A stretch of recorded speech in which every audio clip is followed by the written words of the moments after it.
a D&D 2E podcast, where we talk about Dungeons & Dragons 2nd Edition, our favorite version of D&D. It appears kind of in the 90s, and we still play and still love it. We don't know why, but it's the best one. Yeah, we're very nostalgic for this era, so we talk about all things related to it. We hope you enjoy. Yeah, much fun.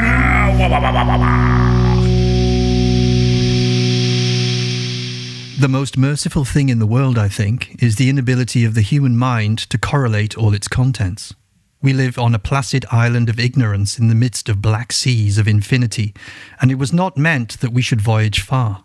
The sciences, each straining in its own direction, have hitherto harmed us little, but someday the piecing together of dissociated knowledge will open up such terrifying vistas of reality and of our frightful position therein, that we shall either go mad from the revelation or flee from the light into the peace and safety of a new dark age. Damn! No! Welcome back to Flash, episode 16. Woo, woo, woo. And we have a special guest. It's not me, it's not so old. It's him! It's me! Is that special guest? This one guy, you know, that's the one guy behind everything. Yeah, I mean, Everything? you're Everything. You're You're a behind special everything. guest on the screen and on the recording with your voice and image. He is But here you are now. involved in every podcast because this is Michael, Our editor. and he does all the technical stuff for our podcast. And the kittens are my fault. And he does the kitten. He has the breaks. And the otters. And the otters. Damn the otters. And That's the technical difficulties. I know, they are by Technical us. we difficulties do are the technical yours. difficulties, and he fixes He them fixed to the them. best of his He is ability. the magician behind all that shit. I So try. cool. I try my best. And now but- he's here. Woo, you Yeah. can touch him. I can touch him. And Whoa, this is our, Michael, that's a real... Inappropriate. Technical difficulties. Can you see that? Oh, no. And we're wearing all the same shirts. Yeah. Oh, wow. So What is that? a little bit about us. We are Hack and Slash AD&D podcast. If you are new to the podcast, welcome. We talk about Dungeons and Dragons, particularly 2nd Edition, particularly the 90s era of when 2nd Edition was out, and also like punk rock and nerdcore shit. We talk about a lot of that. And if you're a regular listener, welcome back. And this time, we got special guest Michael.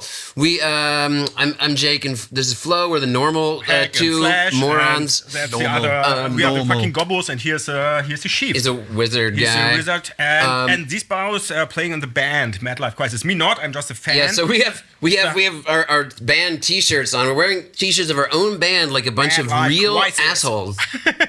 because they are loving themselves so much. Yeah. And that's good, you know, and it's their right to do, you know, like So shit. yeah, we were in the band Mad Life Crisis together, me and Michael, and Michael plays the bass and does all of the technical wizardry with the band, just as with the podcast, and then I'm like the singer frontman dude. And also we play Dungeons and just here. Dragons together. We Yeah, all three of since- us play D&D together. Since a long time, like 3 years, 4 years together now. I think with Michael. I mean, Yeah, Yeah, 3 it's years. 3 years. What is it, 3 years It's already? been I think you joined our campaign a few months after we started in July 2021. Wow. I think you joined us in winter of 2021 or early 2022. You know, today Yeah. is actually exactly 5 years to the day that my family came to Berlin. Ah, wow! Happy Oh, damn, birthday dude. to that! Woo, woo, woo. I've been here longer. Are you glad to be in Berlin still? I mean, that's another topic. It's a love- What is it's the a topic love-hate today? relationship. It's a That's another love-hate topic. relationship. Are you glad to be in Berlin? We could do a whole episode about that. What's the topic today? Today, our topic is cryptozoology. And what was the quote? Yeah, so that's why the quote was a cryptozoological quote. Normally, we have our opening quote as like rock lyrics, but we give it to our guests. So you picked it from. I sometimes have The quote was from H.P. Lovecraft, the master of existential cosmic horror. I love Okay. H.P. Lovecraft so much, and I knew that one a little bit. I think I knew it.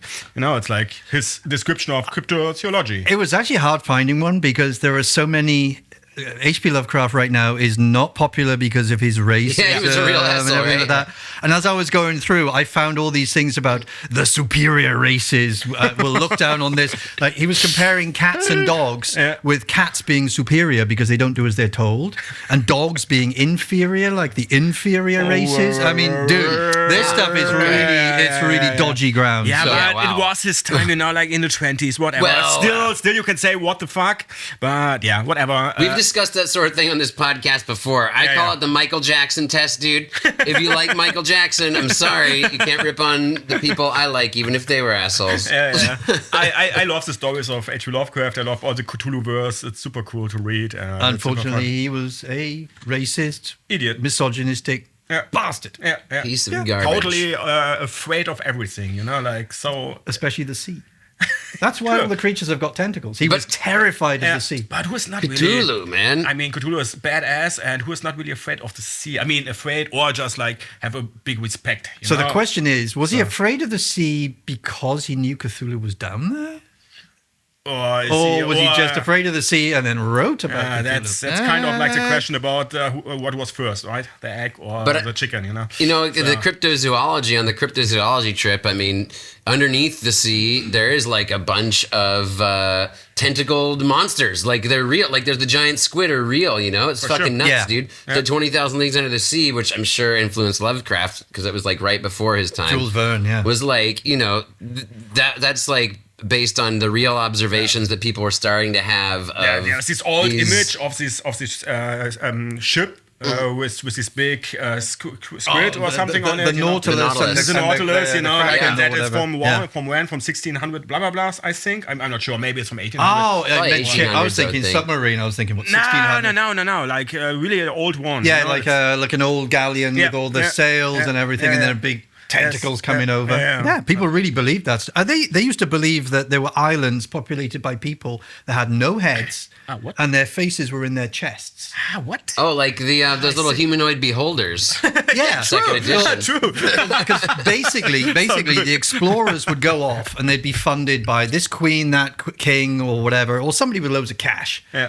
And then when they came back, the king or queen or whoever funded them would they'd want something special from it. Yeah. So they'd tell all these tales of dragons and mermaids and stuff. Yeah. You can't just be like, well, there was like some trees and shit. Yeah. Can I have some more money?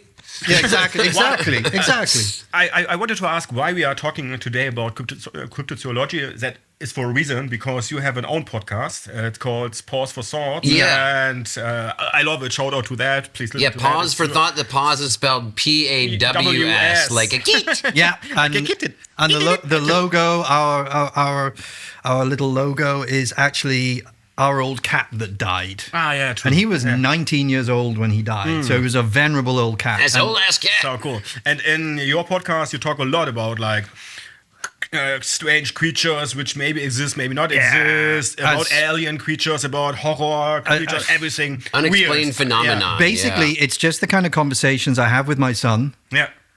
All the time, and we just record it. And half the time, that's exactly how we record this podcast. I do here. You're just chatting about shit with somebody you love, and then you're like, "Hey, we should just record this and make it a fucking podcast, huh?" Exactly. And the worst bit is when we finish recording, and then we go on talking for another hour and a half, and think, "Shit, we could have got another podcast out of that." I think that's the best podcast ever. But just like friends or family talking, and you listen to them. I mean, there are other cool podcasts for sure too, but they're just like really honest. Like I love it. And that's what you hear. The thing about Paws for Thought, we have never recorded it indoors. Mm-hmm. Not once yet. The first time we recorded it in a little shelter in the Czech Mountains. Yeah. Mm-hmm. Nice. Second time we were near Hamelin, the town of the Pied Piper, out on a balcony that was covered in ice and snow. The last one we did, we recorded down in Italy, north of Pisa, in the hills. Sorry. Just staring up at the Pleiades. I think it's the Pleiades. The Pleiades. We saw the tail end of the storm going over. You saw the straight tower, right? Yeah. We went there. It was straight, not straight tower. It was smaller than I thought. I was expecting something bigger, and if you go around the right way, it looks straight. Crazy. Yeah. So you can just go, look, I fixed it. Nice. So I love your podcast, and I noticed, this crossover where you were talking about a lot of the mythical monsters on some of the episodes that like are D&D monsters, even some we've talked about when we're talking about monsters on our podcast, because that's where the crossover with cryptozoology is like, there's in D&D, there's like the monsters that were made for D&D by the D&D creator people, like the Beholders, probably the most famous one, the owlbear, all that shit. But then there's like the mythological monsters they pull out. We got owlbears. And but then they got stuff like the Medusa and the Yeti, the Minotaur, the dragons. Minotaur. Dragons. Yeah, dragons. for sure. Yeah, for sure. So- What else I had? The Bigfoot is also maybe there. Yes. It's a Sasquatch. The Sasquatch. So I want to start by talking about that, dude, because Yeah. that is the craziest one for me. So Okay. because the thing is, man, so cryptozoology, it turns out the creatures that are studying cryptozoology are called cryptids, I guess. Yes. And there's certain ones that count or that are on the lists, all the lists you see online. And Bigfoot is the biggest one. There's Bigfoot and the Yeti and the Loch Ness Monster and stuff. Yeah. But the Bigfoot wasn't in second edition D&D, but then in the Humanoids Handbook, which is where you can play as all the different humanoids, how you play as a pixie in one of our campaigns. It's the pixies out of the Humanoids Handbook's not standard AD&D second edition race. And then you can play as centaurs and shit. And in the Humanoids book, there's a creature called the Alagai. And I was like, dude, the Alagai kind of reminds me of the Bigfoot. Totally. What's up with that? Yeah. And so the Alagai is basically just a it's not Bigfoot of second edition. Yeah. I looked it up. It's from Forgotten Realms. It was first published in the Monstrous Compendium Is it 11. here? Is it inside It's not in that It's one. not in that It's not one, in the right? basic monster manual. It's in the special Forgotten Realms monster manual. I know. But then I'm like, why? I wonder. When you look at it, and you Totally research looks like online, a- it's just the Bigfoot. It even has Bigfoot. the hide in shadows, moves silently, even though it's big, because nice. how the Sasquatch is elusive. Okay. And I'm like, I wonder why they couldn't just call it a Bigfoot, because you can't call a halfling, Yeah. or you can't call a halfling a hobbit, Hobbit because of you get Tolkien. sued. Yeah, for sure. Tolkien will sue you. Yeah. But And which company is behind Bigfoot? who owns Bigfoot? Yeah, but McDonald's? It's Big Bigfoot. the Big thing, Mac, Bigfoot? the Who thing knows? about Sasquatch and Bigfoot is technically they're possibly the same thing. Yeah. They're just found in different places. I think, is it Sasquatch is in the Appalachians? I don't know. One of them's in the Appalachians, one of them's in the I Himalayas. googled it on the way through here, and it's just like the same, Bigfoot and Sasquatch. I don't know which area One, come from. I think one is in the Appalachians and the other's in the be. Himalayas. Okay. And that's why they're effectively the same kind of thing. Okay, sure, yeah, for East sure. and West Coast, Yeah. East Coast, West Coast. Exactly. They got Yeah, the yeah. fucking hip hop battles, Hardcore cryptid. It's cryptid hip hop. Yeah. I love this movie Harry and the Hendersons from 1987. Oh my I God! don't remember that. No, you Oh remember man, that? that was maybe a little before your time. It was with you're the young one of the bunch of the three of us, aren't you? you old man. But You young whippersnapper. it was this movie. It was a comedy movie about a Bigfoot who joins a family and I hangs know out. that. I know that. And it yeah, won, yeah. I just read today it won an but Oscar you for know, best always makeup. like the German titles are different. So Oh, yeah, I don't know the German title. right I'd now, love to but- know It'd be the called German like Yeah, it's we prob- really have to Google that. I They don't know. usually have the name of the main character is probably like Harry, the Harry, the really Bigfoot. big creature from the woods who The joins a Bigfoot, family. It sits on the table, you're talking shit. With Okay, big feet. cool. You don't have to watch the movie it's such a because you long know title. it completely. That's the German titles. Idiots. What is Bigfoot in German? It's Bigfoot. It's Yeah. still Bigfoot. It's not like No, gross. it's not. It's not. No. Großfuß. Großfuß. Großfuß. Oh, hello, Mr. Großfuß. Hello, Mr. Großfuß. No, Bigfoot. It's Bigfoot. But I loved Harry and the Hendersons growing up, and then I lived on explains the a lot. East Coast, and I watched that with my dad. I remember seeing the cinema with him. It was really a great experience, and we had so much fun, and it was so cool. And then we moved from the East Coast to the West Coast to Idaho, which is like actual Bigfoot territory up there. yeah. It's technically Washington State is where the most sightings are, which is right next to Idaho, but that whole area, all the forests of the Pacific Northwest is supposed to be where it is. And then like me and my friends would go camping in the woods and stuff, and we were always like, oh, it'd be so cool if we It's a saw Bigfoot, you know? Oh no, it's a Yeti. Lame. Just a Go home. yeah. We don't give a shit about that. What is Loch Ness doing here? But I love you can play as a Bigfoot in second. I mean, the 5th edition, I noticed with all the cryptids, of course, 5th edition, they've just done everything with everything. So Yeah, you for can, sure. there's Yeah. all the cryptids are in it, but 2nd edition was a little more limited and As stuff. we talked last time, like you could play actually as the X-Man in the 5 years. Yeah. Like whatever. You can not kid- really, but build- I'll stick with second edition. It feels like, like, Yeah. okay, yeah. But that's why it's 5E exciting. lame. But it's all right. No, it's all right. You can play as the Bigfoot character. They give you in the Humanoids book like an option to play as as the Bigfoot, and it's so cool, man. But I wonder why it wasn't ever. It was the only thing in the humanoids book that I didn't know what it was. Yeah. Like it wasn't a goblin or something out of the monster manual. It was like a special, really wild, so it's really cool creature for sure. Yeah, but I guess technically it's a Bigfoot. I guess it made it easier just to have one creature, because otherwise you've got the Yeti, Sasquatch, and Bigfoot. What's the difference between them? They're all big hairy guys in the woods. For sure. Yeah. Just the Yeti is in the winter in the Iceland. The abominable snowman. Oh God, there we go. Could be another one. No, that's the name of the Yeti's also called the abominable snowman. And he was a character in these Rankin and Bass Christmas specials. Remember that? These claymation. Oh, I'm sorry I brought it up. I see it's got painful memories for you. Trauma trigger.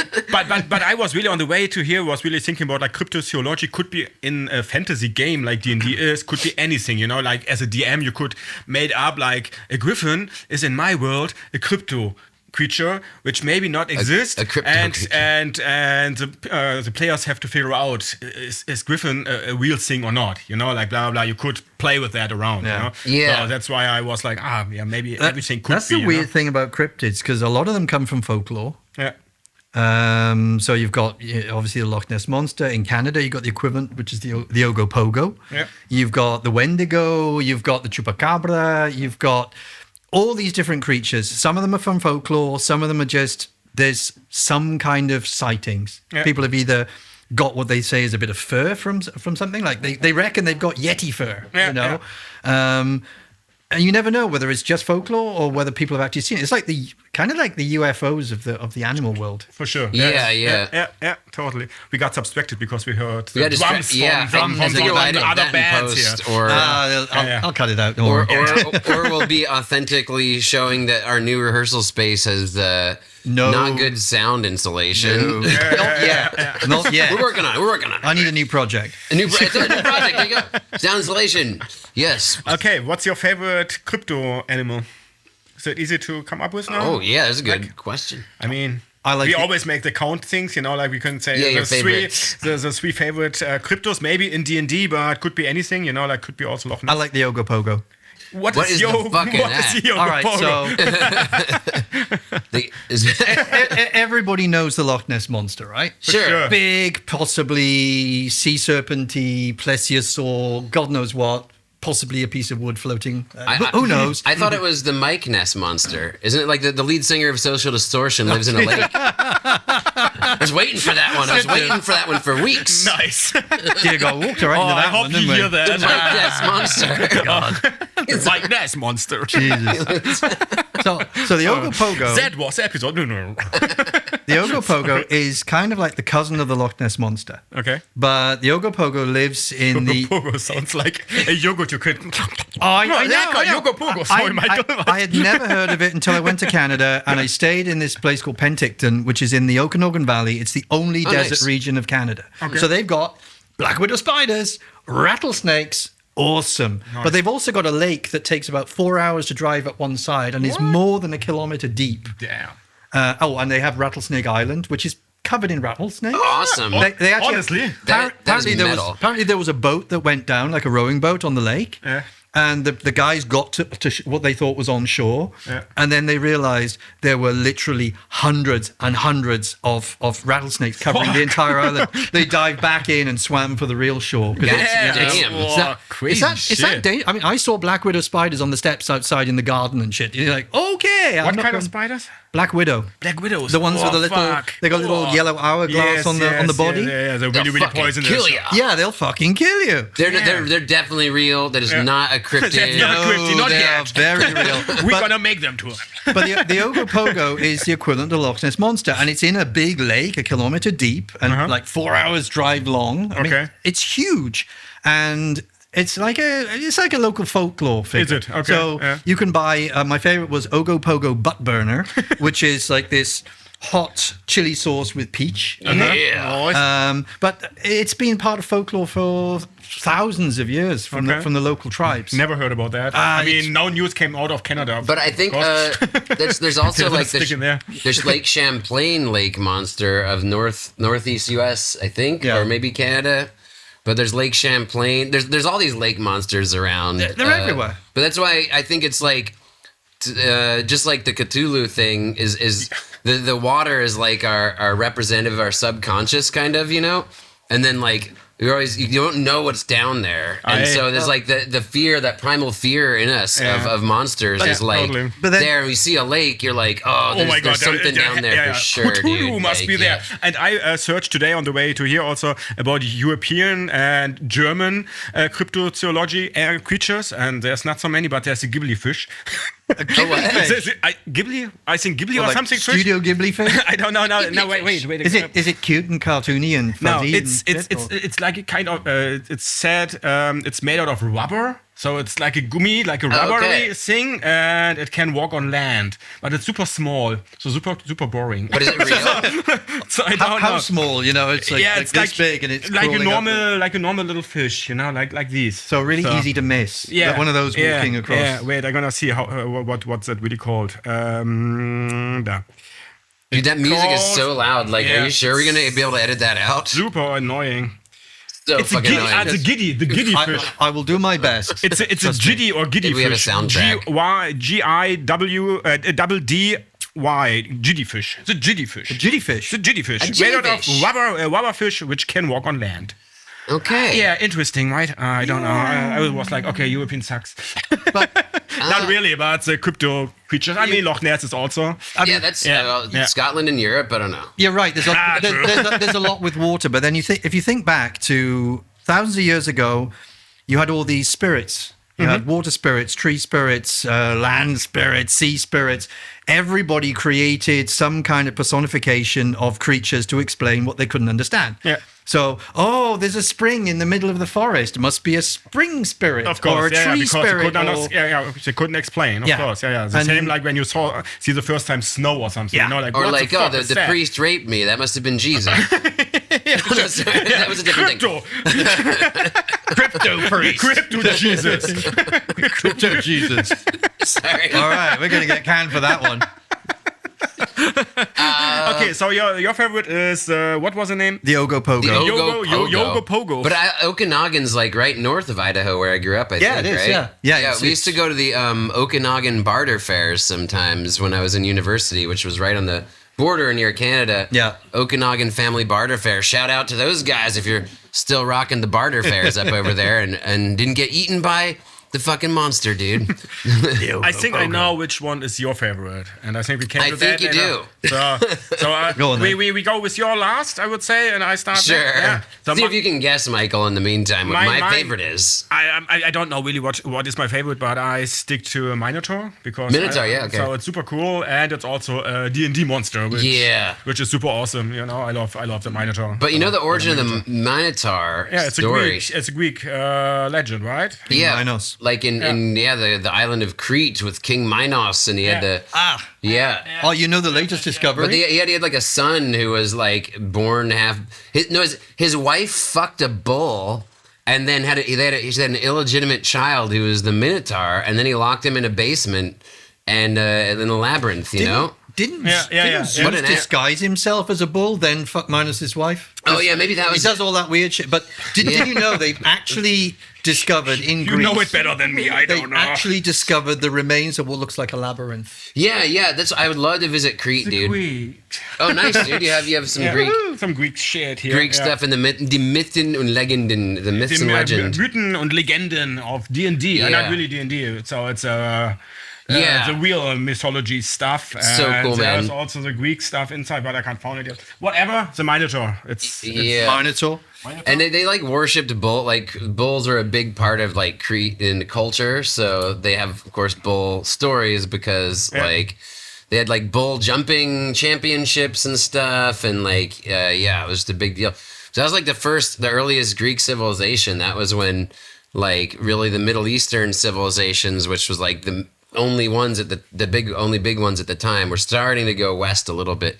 And then like the first palaces that you see in Crete were like the first ones that were kind of modeled after Egyptian ones and stuff that were outside of Egypt, and they're like, oh, we can do this too, like let's get crazy with it, and so you see all these old frescoes from I want to visit Greece so bad. I gotta tell you, dude, like So it's on cool. top on my bucket list. It'd be the shit. You just go and chilling in the ocean and drinking wine and then you go and see all these crazy ancient places where minotaurs fucked people or something. So crazy. And I love the Minotaur because of like the labyrinth, like the real dungeons, you know, like so it's so D&D. It's such it's a really classic, D&D. you know?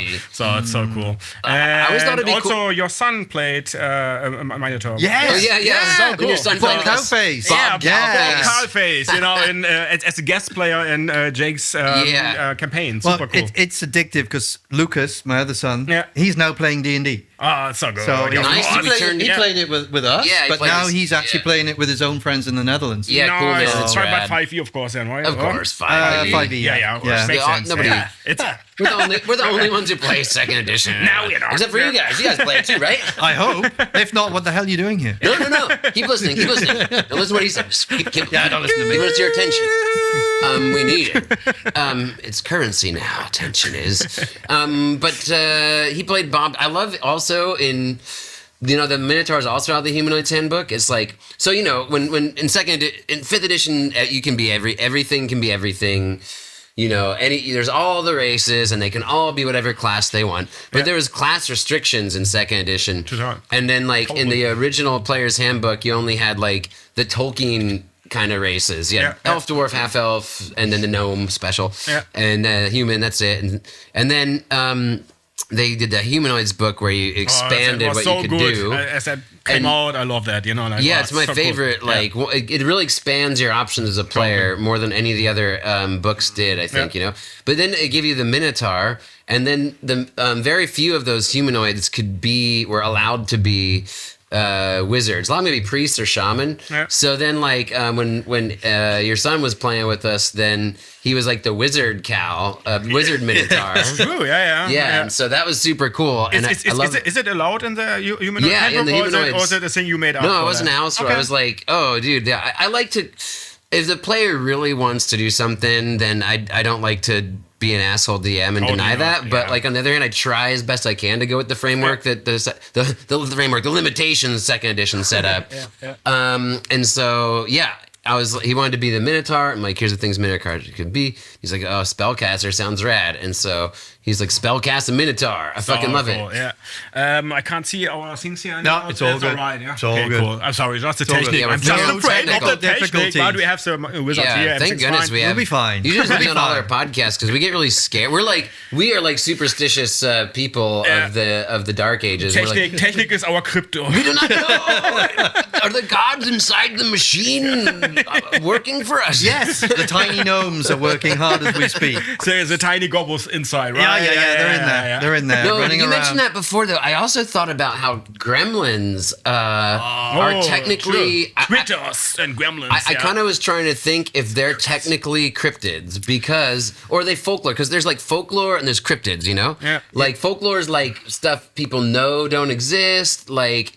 No, but cryptozoology is like this scientific look at it. It's like maybe these things exist and we want to take a scientific we lens. try to prove it and blah blah blah. Gremlins are a weird one because it's like whenever people are not sure about something, they're scared, it's something new and unknown, people start inventing these things as excuses.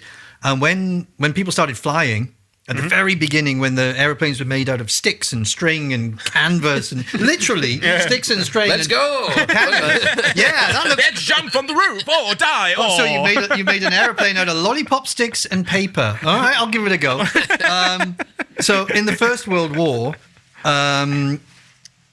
most of the planes were made out of canvas over these wooden ribs and stuff, and shit would go wrong all the time, and they would always blame the gremlins. Nice. And people, it just became this thing because planes were they were just so. I don't know, unknown and unreliable. Yeah. My grandfather was a pilot in the first. My great grandfather, was a pilot in the First World War. He was one of the 20 minuters. So 20 minuters meant you got about 20 minutes training, and then the other 20 minutes was your life expectancy. What the fuck? So, Damn.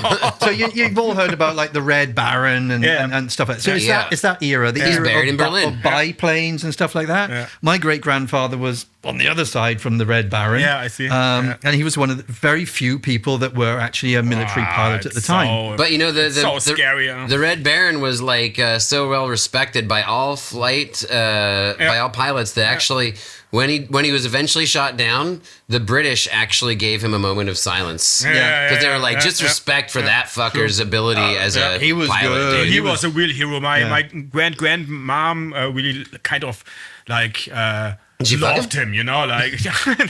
but she was like, "Oh, Flo, he was a real hero," and I said, "No, I don't know. He was just like a murderer, like every other soldier, just you know. Like fucking- he killed people, you know. Okay, he was a great pilot, maybe, but whatever. But as a kid, I really liked him too. You know, I still have a book of him. You know, that's one of my last World War books I have from the first World War, just because of my family history. You know, because my grandmama really loved him or liked him. You know, it was like, okay. Yeah. No, he's buried in the cemetery, the oldest cemetery in Berlin. It's up by north of the Bundes. Are we talking about the Red Baron? The Red Baron. All right. And no, the Gremlins. The Gremlins are buried in Berlin, man. My mom. Yeah, well, I think generally there's a lot of gremlins running around here every time you record a podcast. Yeah, for sure. That's not us. I looked at a World War II propaganda, or it was World War I propaganda poster, and it was like, it showed like gremlins on the poster, and it's like, pilots, watch out for the gremlins and stuff. And I'm like, did they really, was that like a joke? Or like, you know, did they were like, oh, ha, ha. Or they're like, yeah, holy shit, dude, we better watch our asses, dude, those fucking gremlins are up in that gear. You know, like, I wonder if they were fucking really thought it was real. I do wonder. I mean, imagine the adrenaline of getting into a plane made out of bits of wood and string and sticks and shit. But still, to make it clear, the Red Baron was also a Nazi, yeah? And Yeah. But he was World War I. But still, you know, he was pretty Nazi. Proto-Nazi. Yeah, he was a kind of the proto-Nazis, and he was like really proud of being a German fucking asshole, you know? Like, okay, I don't know nothing about it. No, fuck off. But he was a good pilot, I think. Whatever. I lost a line. Okay, whatever. No. Oh, wait. We didn't find out what his favorite was. Yeah. What? Do you know? You know my favorites? What do you guess? Just think about Owlbear. Nah. That doesn't count as a crypto. That's, again, we established that's a D&D creation. It's not really crypto. So it's a thing. It's a thing. Oh, it's cool. That's a cool one. We'll get to that later. I want to talk about Chupacabra, but it's not my favorite. Come on, think about me. You know me quite well. What is he doing also? Not just like musician. What is my WhatsApp profile picture? Oh, is this a test? It is. How old are you again?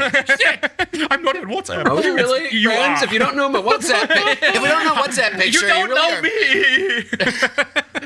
Oh, no. That's the thing of friendship now. Do you know? Yeah, the all right. WhatsApp? I'll just do the mic drop. I'm out. It has something to do with the sea. Oh, mermaids! Yeah, mermaids! Sirens, mermaids. Mermaids, dude. My favorite is, of course, the mermaids, because I love mermaids, and I am a merman. Yeah. Mm-hmm. Yeah. Apparently. Sure. I can see your legs. Merman, Dad. You like- I did consider bringing one of my mermaid tails and wearing it here. That would be Hang so on. cool. What It happens would have if been we pour cool, water over but... him? If we pour water over you, do you get... Then don't it comes, try it, no. it's like the Gremlins, you know? Like after 12, no water. Is that why you've been avoiding a shower for the last 6 months? No, that's just because I'm punk as fuck. Skunk as fuck. Like, you're like the smart one, I'm the crusty one, and, you know. Crusty. You'll have it's like the Beatles, you know, in our band. But yeah, so I love the mermaids for so many reasons, dude. But like, I also think that you know, they represent like this subconscious part of ourselves. Like mermaiding's really big right now. It's really trendy. I didn't anticipate that when I got into mermaiding like 5 years ago, and I went to my mermaid school in the Philippines and got my international mermaid swimming instructor license at the Mermaid Swimming Academy. But now it's become a big fucking thing. And yes, that's right, indeed. I'll toot my own horn a little bit. But the idea of mermaiding is to like take people into this fantasy Yeah, world. the tail behind the mermaid is It's also actually, really, it's really actually a interesting. verb, mermaiding. Mermaiding. I'm it is. mermaiding. It is, You yeah, dude. mermaid. He We mermaid. Yes, there is. It's a mermaiding. It's a He it's a thing. mermaided. Mermaid the shit out of that. But yeah, there's like the Mer Olympics. There's a lady named Andrea who runs a mermaid school in Wolfsburg, an hour and a half here. Crazy. Mermaid Olympics, really Really? great. That's Oh. coming up, I think, or by the time we record this, is probably by the launch will be over. I think it's this month.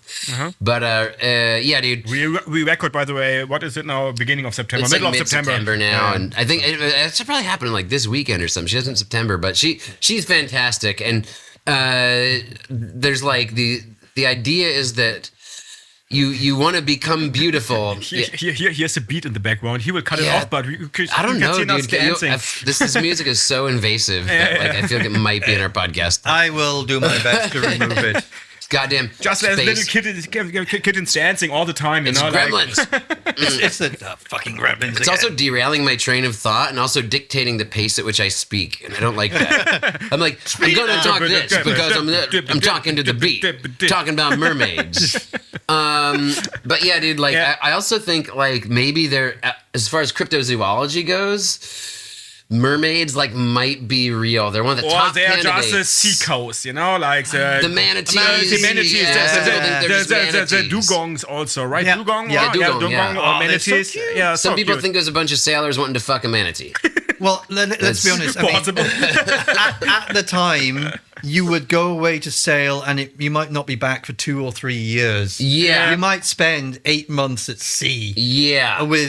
on a tiny boat filled Yeah. with sweaty. I was going to say sweaty seamen, It's accurate. sweaty sailors, and Accurate assessment either way. There's a lot of stomach pain and all that shit, Yeah, just hallucinating, yeah, like- hallucinating, like Fucking yeah, for dysentery sure. hallucinations. And then, sorry, I fucked a sea cow. Oh, And out came the mermaid. Fred fucked a sea cow again. Oh, there's that brilliant Whitest Kids You Know comedy skit about that. It's like, we found a mermaid, and then it's just a guy in a manatee suit all... fuck, dude, like... Oh, you need a mantis costume for sure, man. A manatee costume Manatee. coming out. oh That yeah. would be But, so awesome. they say that we know more about the surface of the moon Yep. than we do about the bottom of the sea. True. It is more of a foreign environment than, like... Because it's Extra more dark there, and it's Yeah. even Isn't it harder something to like we've travel only there. explored 2 or 3%? Yeah, there's like... I don't know how much, but it's really ridiculously not much. unknown. Nothing. Even if it's just like 10%, it's nothing.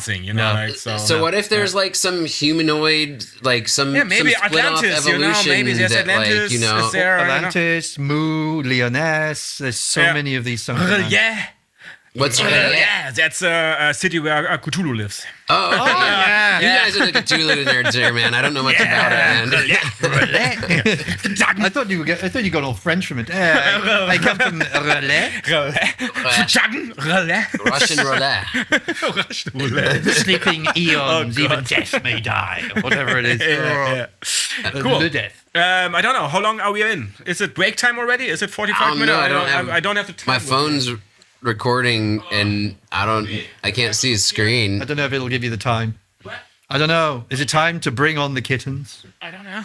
But we can talk more. Yeah, let's do a break. Yeah, let's have a little break. All right. We fresh. And should I hit the button or just let it run? Yeah, but we have to say something funny before the break. Ah, true. Yeah. Oh shit! Oh, God. I never prepare. It's always improv. Yeah. How about, So we are not in the break now. Yeah, we have to do the break. So, The longest, hardest break ever. It's so awkward. Oh. I shit my pants already. yeah. Well, I thought it was just the room. Oh well. It's also crypto. we might. I'm not investigating that. We might be like the ones who are like, the podcast was our idea, but Michael, you mermaid the podcast. We'll be right back. That sucks. That sucks. Press a button here. Press a button. Stop.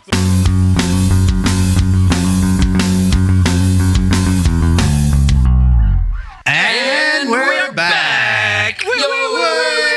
We all went to pee, not you. I didn't mean, no. I'm a bladder of steel. We had a long discussion about the sound that is bleeding through the wall from the Michael next space over. Fix that, but Jason, my HDHD kicked It's in, driving kicked us in. insane. It's drives us driving. nuts. Me and Flo are going fucking crazy right now, hearing music from the next room I while mean, we're we recording. love music, but talking and music, it's It's not difficult. so much the music, it's the guitar from next door mixed with the heavy techno that's making the building rumble. Yeah. Just for Probably good. explaining, we are in a building full of rehearsal spaces, and here are many bands, DJs, whatever, and Yeah. makes your shit here. Our Like, old so it's space cool. was like also in a building that had a bunch of but it was like better. soundproofed somehow. This is not soundproof. This is Not at all. We'll work on soundproofing it, but it's not soundproof Welcome right back now. to Hack and Slash. It's 90s shit, right? It's our Yeah, thing. it's It's our 90s. thing. Why are we punk rock? Now you see how we feel every day. We record here. These gremlins are on my ass. inside. Got asshole gremlins. But we still love. By the way, Gremlins shit. The first thing we do after the break is the German word. That's right. The German German word. word. Okay. Now we teach you German. Yeah. We start with the English Although word. you're trying to learn Dutch, but it's Dutch, German. It's so close. You know, it's like it's similar. So give me the English word. the English word that I liked from our cryptozoology theme is mermaid, of course. Who would talk about Mermaid. that? Mermaid. And mermaid in German is Meerjungfrau. Meerjungfrau. Meerjungfrau. It's really complicated. The It's young woman. yes. Yeah, but a Jungfrau is also a ocean, young virgin. women. Yeah, true. It's So the it's virgin. like, but a maid is like also originally the word meant a virgin in English, right? right. That is Like a true. maid. That is So, yeah. um, The maid. yeah, the maid, the fair maiden in distress, and so like it actually is literally translated, kind of. It's like the sea virgin, but the mermaid is also the sea virgin in English. I love in German the SpongeBob hero, Mermaid Man, Meerjungfrau Mann. Yeah, that's what That's I so call good. myself, because when people ask me, dude, Jake, are you a merman? And I'm like, yeah. And then they're like, well, in German, how do you say that? And I always say Meerjungfrau. It's so good. I love it so But it's much. like, Frau Mann, you know, like Frau Mann, it makes yeah. no It's sense. like, Oh, what's man. going on here? it's a sea woman Young man. Woman man. See, this is why I want to learn Dutch. Honestly, I don't know what it is in Dutch. It's probably the same It's thing. probably the same. Yeah. Sounds just funnier. Oh, And before we start the podcast, really, I have a little gift for you and for you. what? Which who You always have the gifts. I start with you at first. Gift in German is poison. And for you. It says DB. Is this from Deutsche Bahn? Deutsche Bank. If so, it got It's here a little, late. it's a little guitar, guitar. and you can put it here on set, Oh, nice. Oh, nice. It has a little stand in it. Oh, and you wow. can open it. That is Attention. That's a button. Oh. And there are little pectins inside. Awesome, dude. Thank you. Yeah, and I just dirtied it down a little bit so that it looks a little bit dirtier, you know. that is Like, awesome. Nice. Thank you. and I painted you a 2D mini demonette. Yeah. Oh, that's right. It looks like gargoyles, like from the it was from the so TV fun show. to paint it 2D mini. Super rad. A 2D demon, It sexy was demon the chick first mini. time that I painted 2D mini, you know, super Whoa. cool. It's two-dimensional. I put both of them up on my Instagram and will connect Hack and Slash to it. So as a collab partner, then you Look can at all see those that. little pigs. Yeah, I you're mean, they are made out of wood. I don't know how Crazy, practical dude. they are. I hope others will fit inside, but I just thought it's a, that's it's a sweet thing. Thank you. super rad 2D mini, I hope dude. you like it. man. Yeah, you're so welcome. is I give you Little gift. pantomime hugs. High five. Dude, oh man, that's so rad, man. Thanks. That's Yeah, so you're cool. so welcome. I love it. Nice. Oh, it's so hot. You know, on my phone, did you see my picture on my phone right now? No? You can see it. It's actually a really sexy picture of Demona from Gargoyles. Yeah, okay. The yeah, 1990s yeah, I think- Disney series Gargoyles. That's mine. That's her. That's so crazy. But she looks. This is a very Demona character. Yeah. You have an unhealthy obsession with Dimona. Yeah, well, you know, it's because I like Shakespeare. It's like Shakespeare. It's just poetry stuff. Hey! Very lofty and intelligent. Give it here. It's then we not. can make pictures. By the way, we have to do pictures. Yeah. 2D mini. I have a lot of other 2D minis now. Because for a game, a friend likes also alien zoology, not cryptozoology, but alien zoology. It's like with mixture animals, like a pig mixed with a chicken. And play with that, you know, like a tabletop game. Nice, dude. And, I see. That's inside. A little bit Rad. small, but I can trim it. Super cool, dude. Super cool. That'll work. That's really you. rad. Yeah, it's so sweet. Super nice, dude. Yeah. Cool. Thanks, man. You always give the best gifts, man. I love gifts. I love it. I also got a gift. I got a t-shirt. Yeah, free t-shirt. For $180. It was for free. 160 for you. Ah, cool. Friends and family. It's cool. Wear it with pride. Yeah, with sweat. That's my pride. That's not too much. You need to connect with people and sell them the product, which is us. Yeah, you can't see sweat because it's black. Exactly. Cool, huh? That's a big benefit of having a black t-shirt when you're For punk rocker. So back to cryptozoology. I thought about like when we talked about gremlins, about these creatures and. Scandinavia, I think, in Norway, these little trolls, and also this little like gnomes. These little gnomes they have, like they live in the forest or in the trees, and they build little houses. Even the humans for them, you know, it's so sweet. Every country has its equivalent of goblins, gnomes, elves, trolls, giants. The little people. In Ireland, you've got the Tuatha De Danann. Yeah, the fairies. Yeah. You've got the leprechauns. You've got the banshee, of course, and the she in general. There's a much more scary one in the Welsh mythology, though. It's way scarier than the banshee. Okay. Because the banshee just comes and sings outside your window or screams. Yeah, but then you can die. Yeah, but it foretells singing. But it foretells death, right? Okay. It doesn't. She doesn't actually kill you. But the Welsh version does. The Welsh version has big black leathery wings. Cool. Yeah, already loving it. Already in. I have to look up Google Images that and that would be my new phone screensaver, dude. She's got like her skin is all white, her eyes are all like black circles, almost like black holes, and her mouth is just a big toothless black hole. And she screams. She can give you a gummer. That's what I was talking about. Getting a blowjob with no teeth. That's what we were talking about before the podcast, folks. And I gotta tell you, that sounds like the kind of lady to do it. Yeah, but she's got long talons that she uses to rip you to pieces. So I'm not so sure about that. It's a price worth paying. Blowjobs and the pieces. Oh, without teeth. I will see that. Can't take you guys anywhere. But the Banshee is literally means the elf woman.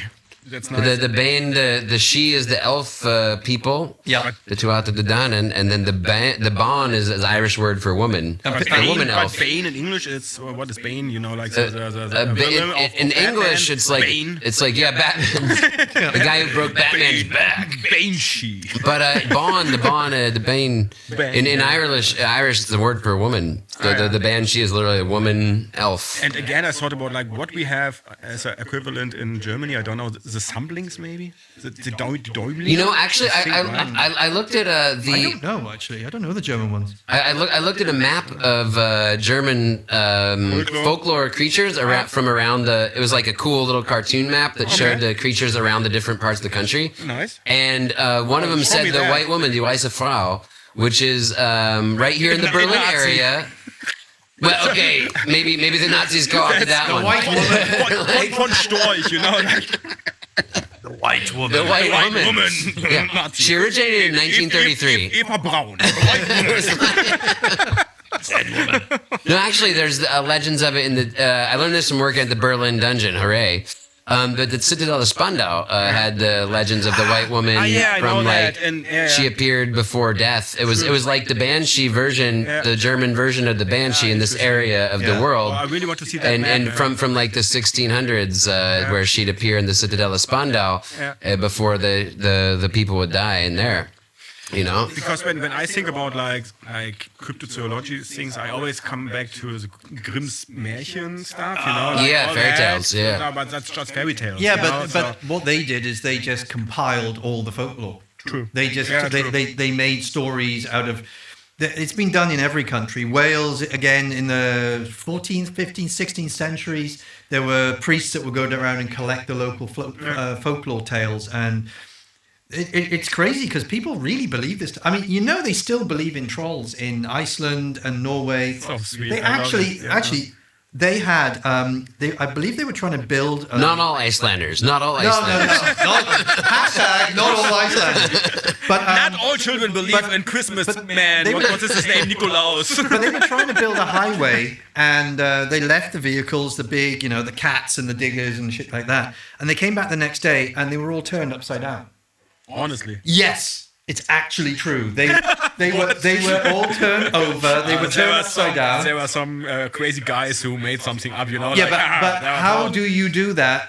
What do you come in with a crane? You lift it up, you turn it over, and Did you see like pictures of it, or is it just like a folklore? it was a news story. Yeah. But apparently it was real that somebody had turned these vehicles upside down. Maybe the And Sasquatch they was get- there, maybe whatever. But in all yeah. seriousness, they said, yes, it was the trolls again. They so- actually believe in so trolls. sweet. Who else love would it it. be? I mean, love it. it is pretty logical when you think about Trolls and giants.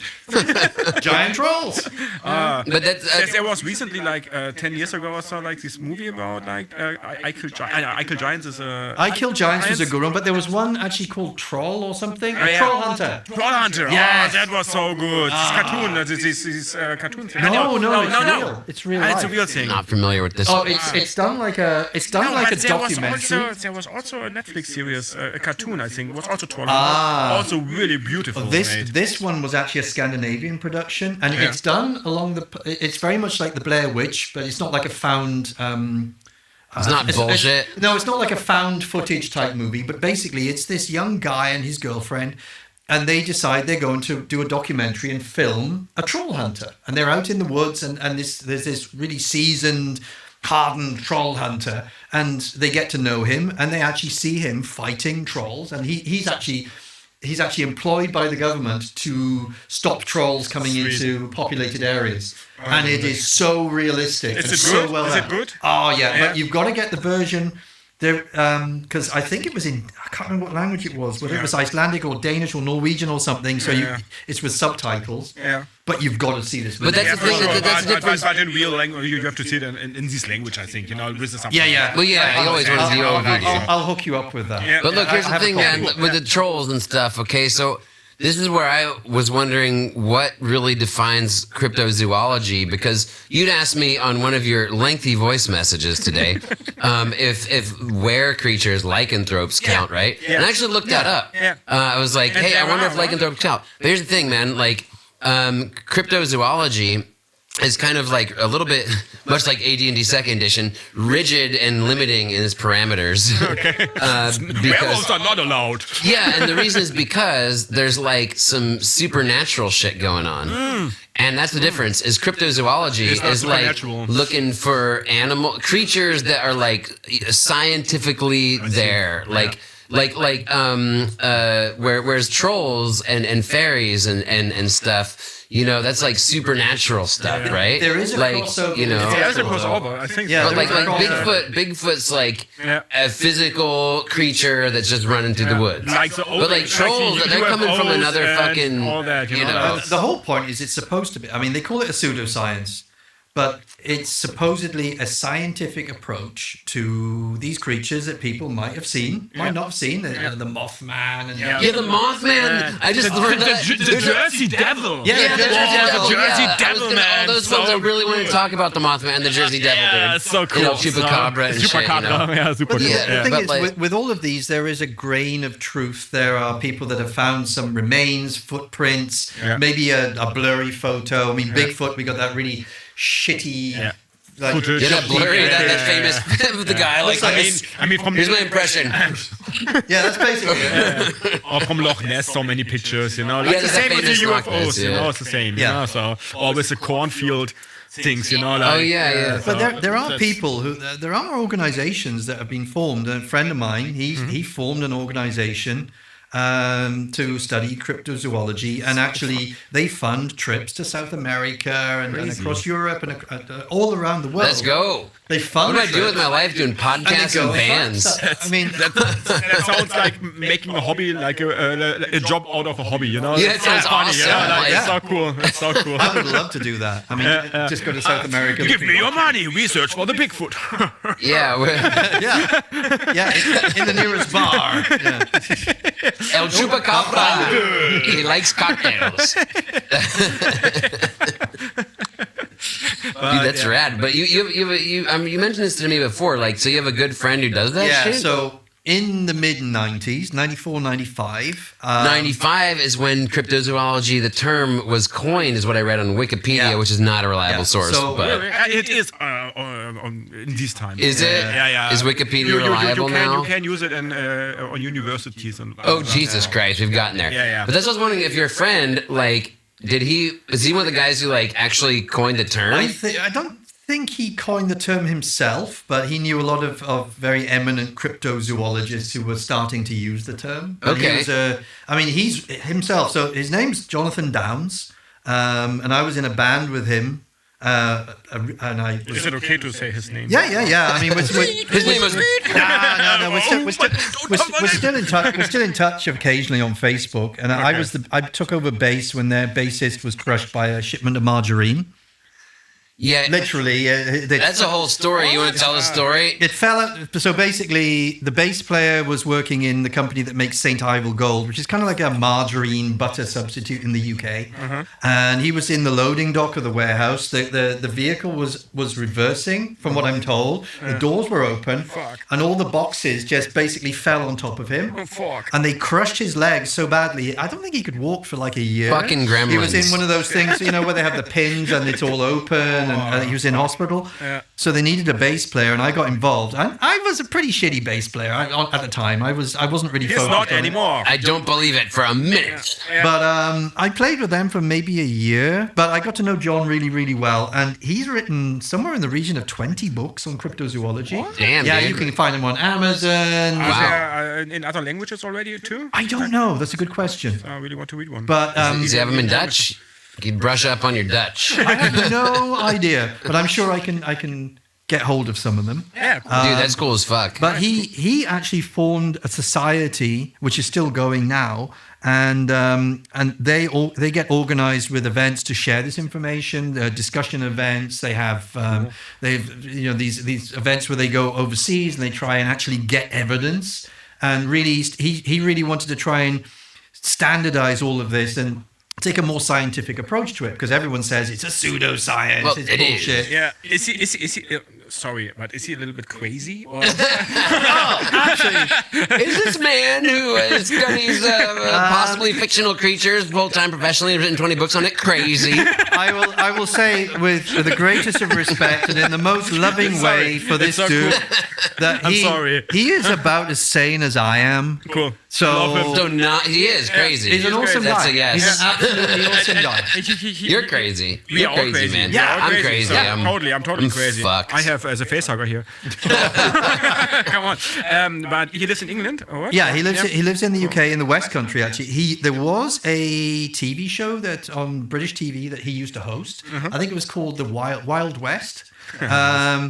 And he would talk about all of these creatures because there are so many in the UK. There's always the big black cats and the big black dogs and the roaming the moors and Oh yeah, stuff the like wild. That was on the wiki list I saw. Is like it said British dogs. That was like one of the Mike crypto McDonald, animals. the guy behind Hellboy, used that so often in his comics. Also, he uses all the folklore stuff. Anyway, from all over the world, but also the black cats, the black dogs. The Hounds of Baskerville. Yeah, The Hound of the Baskervilles was. I mean, there are black dogs in all of the British legends. So they're in the Welsh ones, in the English ones, Scottish ones. There are black dogs that generally have red eyes, either red ears or like a stripe or a white on their back, and they're basically hellhounds. But that's the thing, dude. Here's the thing, man. Like, is that crypto or is it like paranormal? Because is ghost hunting a sub offshoot of cryptozoology? You know, I also thought about like vampires. Do they count? You know, like mermaids count, but vampires not. Why? Sounds racist. The thing is, it's supernatural. I mean, I encountered I encountered one of these legendary creatures actually in the UK. So there's I used to do live role play. I was part of a group of people that would put on live role play events, and we would go away on a Friday and come back on the Sunday, camp out. So cool. I would always be in the monster party, so I played different monster party. And we would have two Where's the camps. music? So the players would have one space which is under a massive overhang by a river, which was a beautiful place to camp, and the monsters would camp elsewhere, and we would attack them at night and all kinds of shit with glowing red LED eyes and black robes and shit. And so awesome. Literal real fireballs pelted over the top of the thing into the water and stuff like that, 3 a.m. Cool. But there was when was it? How old was it? This was like 1992. And there was 90s theme, keeping it themed to the podcast. Thanks, Michael. there was this one night, and it started raining, and the monster camp was basically under a big tree, and we didn't go prepared. We didn't have tents. I had a sleeping bag and some bin liners, and we had the last of our stash, and that was it. And so the stash being the weapons, the weed. So most people that it's a weapon too. The more sensitive and slightly less stoned people went to the player camp because it was sheltered. So it was maybe 2 or 3 of us. Yeah, 3 of us left camping, and it must be about 3 o'clock in the morning. And I was hiding in my sleeping bag. We were talking to each other and passing the joint round. Yeah. And I dropped off, and I woke up, and I could hear this deep-throated purring, like a deep growl. Mm-hmm. And I could hear the grass around us being trampled. Oh, gosh. and we'd gone in really neatly, so the grass was pretty much left alone except where we were sleeping. Yeah. And there was a shape in the darkness, like darker than the darkness. Nice. And this growling creature sort of came towards us, and then at the last minute it went away again. And then... Where was it in England? So it was in Wales, and in English it's called Pontneath Vaughan. Uh-huh. In Welsh it's Potnedd Fechan. Mm-hmm. And I didn't realise at the time that there's a legend of the black beast of Potnedd Fechan. What? And when we got back, dude. I found out. And when we actually got up the next morning, because we all finally fell asleep, weed, booze, whatever. Yeah. Sure. The whole area, all the plants, all the bushes were torn. The ground was all trampled all around us. Yeah. You couldn't really see paw prints because it was, muddy, and with grass. But you could see there was something like big feet that had trampled it all. And it wasn't people. But could it be like, like when you think realistic, could it be like a beer or something? Is it possible? In that area, no. Or a panther or something? A panther. The Welsh Panthers, dude. It's like the Black Panthers, but of Wales. There are legends of these ones that escape from zoos and stuff like that. So nobody knows what it is, whether it's just like a Black Panther or something like that. But there was definitely a big creature. Crazy. You really actually saw it. I saw it. Crazy. I saw the shape in the darkness, and I just... and then stoned, like, what the fuck? And the only thing I could do was just, like, slowly... I am a monster. I'm a monster, too. Slowly. LED lights on. I wish. I wanted to ask you before we start everything today, when you start to play D&D. When was that? Sorry, but I think it's a little break now, but I really want to know. Let's get topical. When did I start? I must have been around 10, 11. Oh, wow. So that would be like 1983. Nice. Okay, I was going to ask, That was that first edition. I started with, I had, the first book I ever bought was... That was when the cartoon came out. AD&D, first edition Player's Handbook. Then I got the DM's Guide. Then I got the Monster Manual. Monster Manual 2, Oriental Adventures, Dungeon. I remember when I showed you when you first started playing with us. I showed you my collection, the stash, and some of them which I adopted from you. What was not the weed. That was not actually the book, the stash. The stash, yes. By stash, I mean books. It's a very ambiguous word. Yeah. When I showed you my stash, dude, you were like, I used to have that, but I smoked it. Yeah, but yeah. You said you used to have those books, but then you said you lost them in a fire. No, it wasn't a fire. So I had. So it was water, yeah? Right. Yeah, I had. The other Dutch, things. fire, flood, and famine. When I started with AD&D because a friend of mine was really into AD&D, and he got the really old stuff from his brother. An older brother, and then I bought the classic red box set of just Dungeons and Dragons basic starter. Yeah. Then I bought Export. That was the one with the famous picture of the dude Larry Elmore. Yeah. The guy dragon. slashing the red dragon. Yeah. So I got that. Then I bought the Expert set, the Companion, the Masters, and finally the Immortal set. There were 5 sets.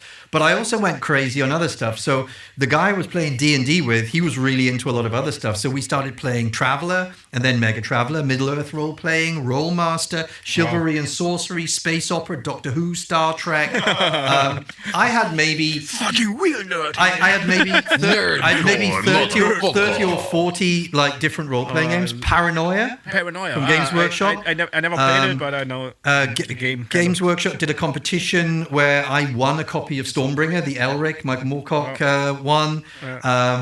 So I had tons of that stuff, and I was also into the miniatures. So the original Citadel miniatures from 1977. Old Hammer. Oh yeah, Nice. Original Warhammer battle game. Warhammer Fantasy Role Playing when it first came out in the big thick. There's a lot of words flying at you guys here now. I hope you're all not bored by this. You understand what he's fucking talking about. I mean, I had all of this stuff, and then I moved. I feel like some people listening are gonna be like, just masturbating to what you're saying. Well, sure. And I'm other people are gonna be masturbating. falling asleep, and other people are gonna be falling asleep while they're masturbating. That's the three groups of people. Here's the really sad three thing. kinds of people. Here's the really sad thing.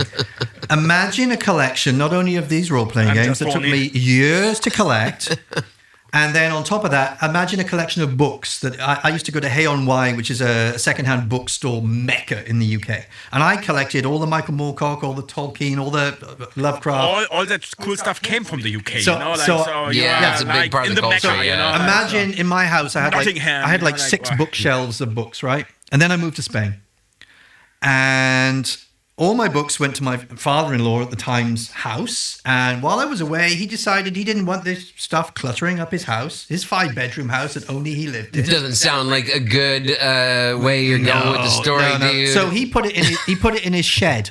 Trigger warning. Trigger warning. I was going to mention, anybody listening to our podcast, like, we should just always say trigger warning. Yeah, true. Like, for the whole thing. Here, like, for sure. here just- come the tears, as a certain band would say. He didn't check that the roof was leaking. And so when I went back to get all the stuff to take it with me, there was just a big pile of papier-mâché.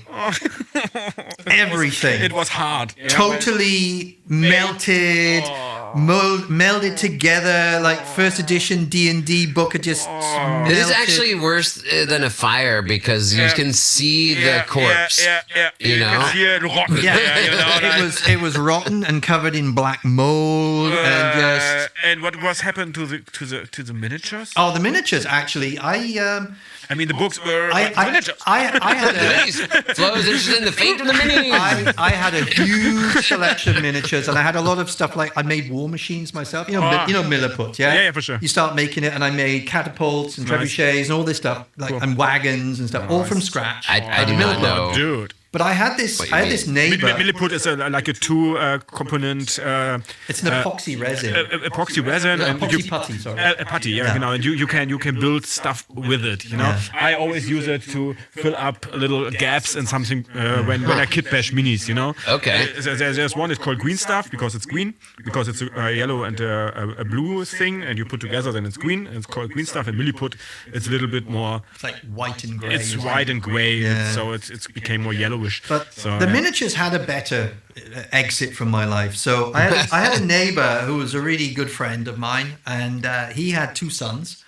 And one son got really fascinated with painting miniatures, and I was showing him how to paint miniatures and make stuff. And he was really, really totally into this. But the family didn't have a lot of cash. Mm-hmm. And it was coming up for this kid's like 13th birthday, I think it was. And so I made the decision to box up all of my miniatures, all of my paints, my brushes, Nice. everything And give it to him. in a cardboard box, wrap it up, and I gave it to him for his 13th birthday. Nice, dude. I gave the whole lot away to him. Good. We were kind of the same situation or thing I experienced when I was younger, when I was 15 or 14, Yeah. but not with miniatures, but with a big box of comics, the old Spawn comics, from the first issue till the 15th issue with the Spawn Bible. Just my old neighbor said to me, Flo, you love comics? Come with me to my basement. I said, okay, that sounds creepy. That is definitely how pedophilia It happens, was creepy dude. because he had so many comics there and so many horror comics. Did he have any like- puppies? and he gave all the comics to me, you know, like it was like, oh fuck, and he was also a hero for this guy, you know, like he was a hero for me, like what the fuck? Just take it. I'm old, I don't need it anymore, you know, and I had it in my basement. Damn, and I know dude. you will love it. Yeah. I still have them, you know, so it's so cool. So that was my beginning of collecting Spawn comics, you know, till he the basically- number 100 or He something. basically Damn. cursed you for life to having For to- sure. It's like, now you got a Spawn tattoo. The fucking Spawn tattoo. Yeah, okay, back to... is it Yeah, finished? only one thing I was going to add is I had a huge collection of comics as well, and they died in the same flood. I had, you know, Lobo.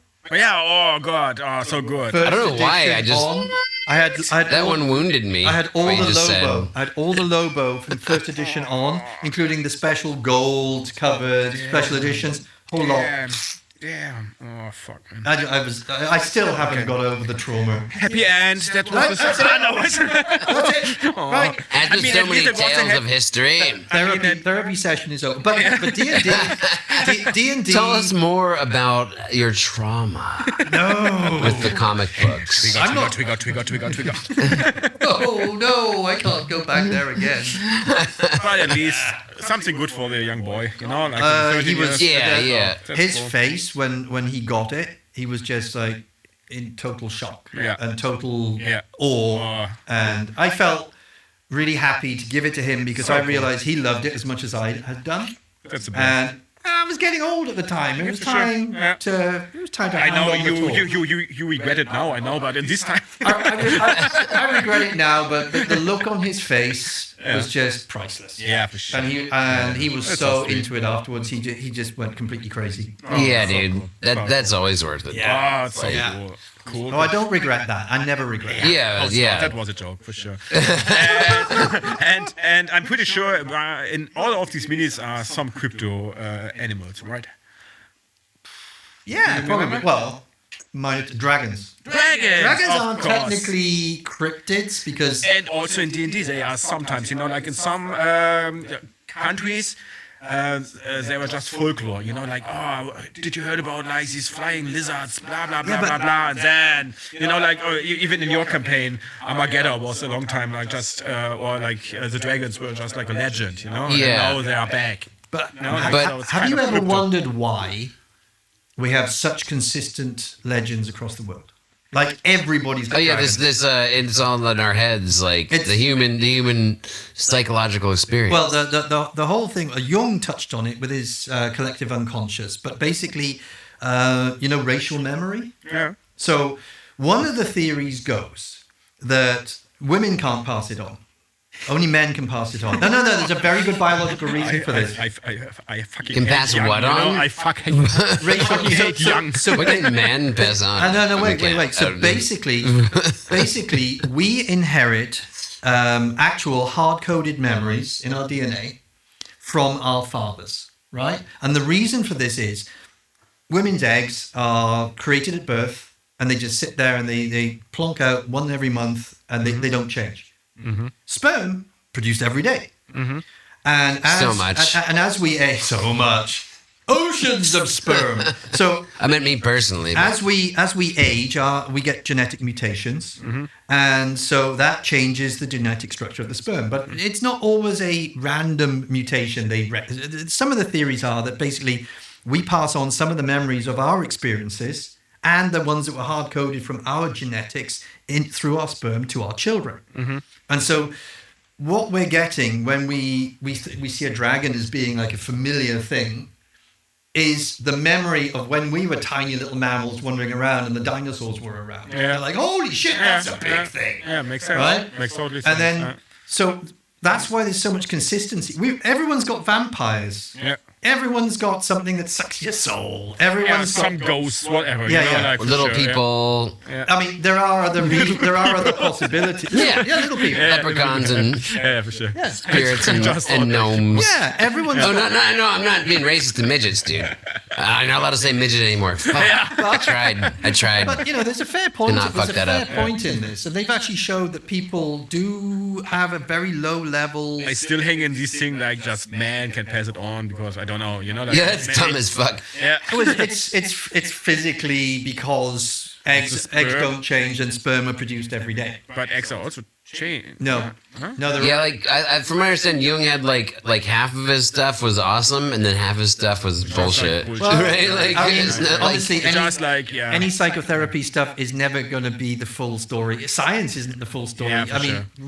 we But it's a cool story for sure. It's a like, cool it's a cool story. story. So it's a cool theory or hypo theory who or knows something like who that. knows you know? who knows why. that's why the one animal that well, there's a couple of them, I guess, that have the word dragon in them. Yeah. There's the bearded dragon, but that's like a little one. But like the Komodo dragon, dude, yeah. right? I mean, that's like scary. people. Yeah, that's like a fucking one of the craziest animals on Earth. It's awesome as In fuck. Malaysia, as I went to Malaysia, like when Corona started, 2022. Yeah, remember that? We were living together, and you were.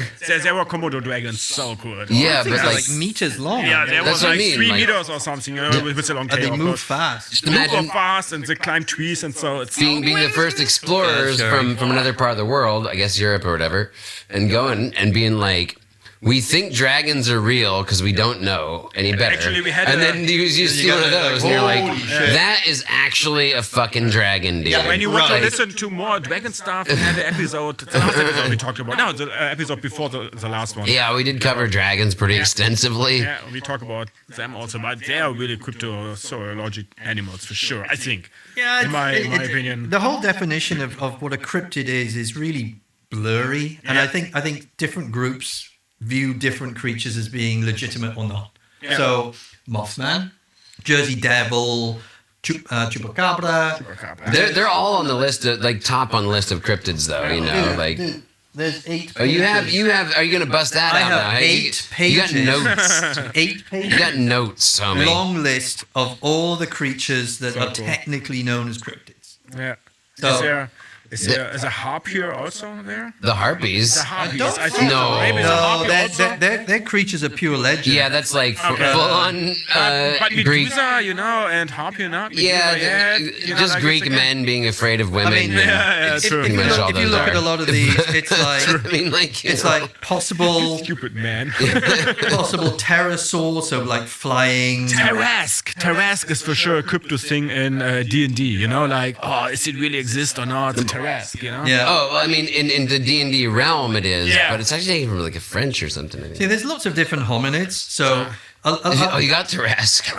There's a Tarrasque, dude. I mean, a lot of this stuff comes from the possibility love that that. there are ancient creatures that still live.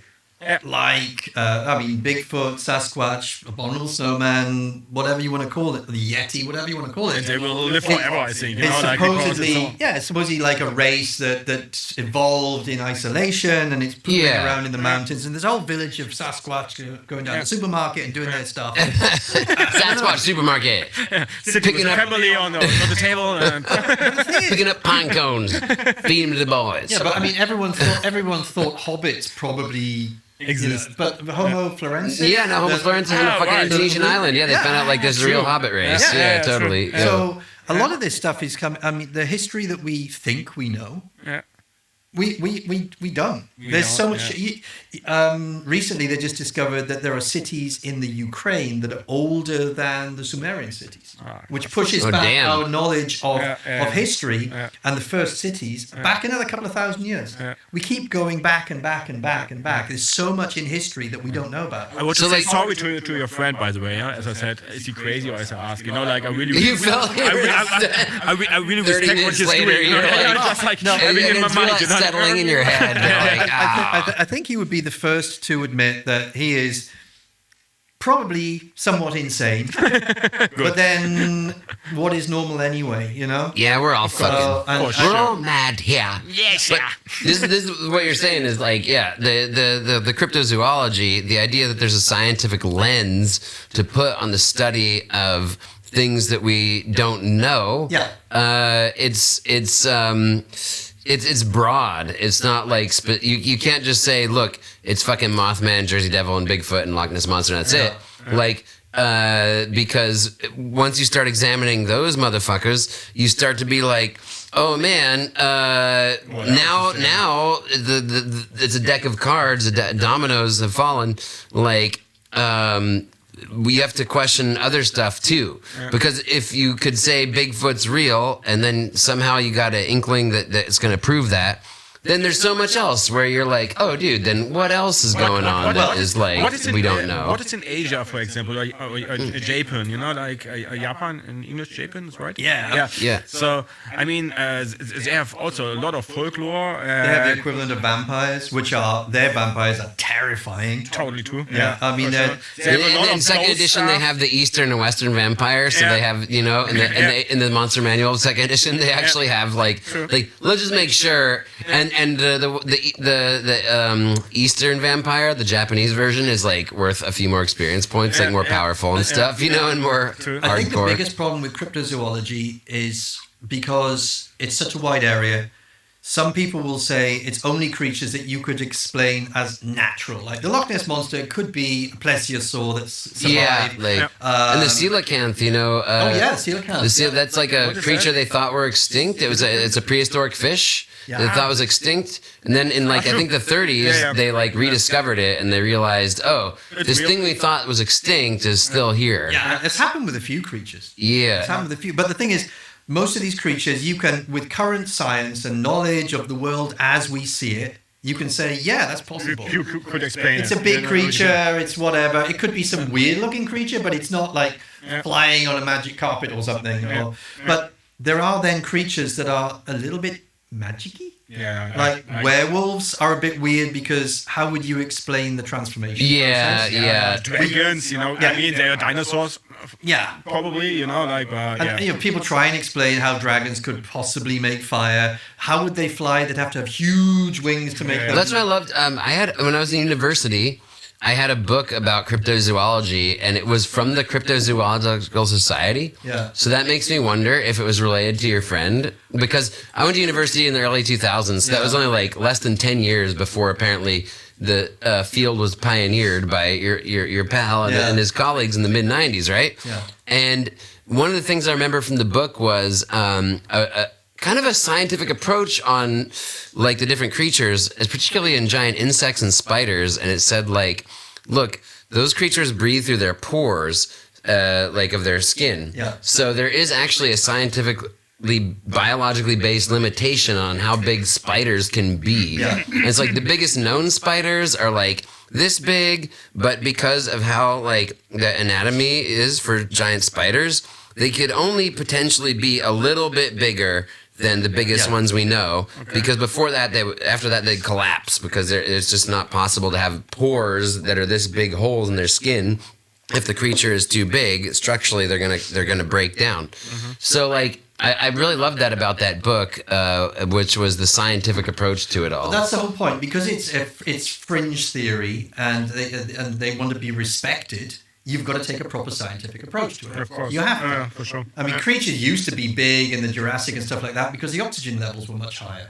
Mm-hmm. Yeah. And so Then maybe you could have the giant spiders with the fucking giant pores. Like I'm thinking Hobbit, Attercop, Tom Naughty. The fuck does that mean? It's British slang. You got to explain that one to me. You got to explain that one to me, to be honest. Next episode. I don't know that one. I'm gonna look up that one. Yeah, nice. So, okay. But generally, cryptids are creatures that you can explain naturally. So vampires, they're not magical. I mean, they're turning into the bat thing. Yeah. Into mist. Whatever. But just a humanoid that sucks blood. Yeah. And there are people that have an actual disease that makes their skin burn in sunlight. That makes the gums recede, so the teeth get longer, Looks longer, and they actually crave blood. Yeah. because they have a massive. But then you think El Chupacabra is just You like talked a about that vampire? in your podcast also. Yeah. Paws for thoughts. What was thought? Yeah. More plug for Michael's podcast. If you've enjoyed this discourse, check out Pause for Thought. PAWS, motherfuckers. Which is more of a sitting in the bath or having a quiet evening kind It's of more It is. cozy. Yeah, we're like a raucous. Today when I moved here, I put into my Instagram story. I go now to record a new Hack and Slash episode. It will be a cozy one, I said, because It's cozier. because we're sitting here together. You know, Well, we like have this romantic life. Yeah, On to cover it up. so good. Okay, I don't know. Is there anything else? What else can we say? Jersey Devil. Yeah.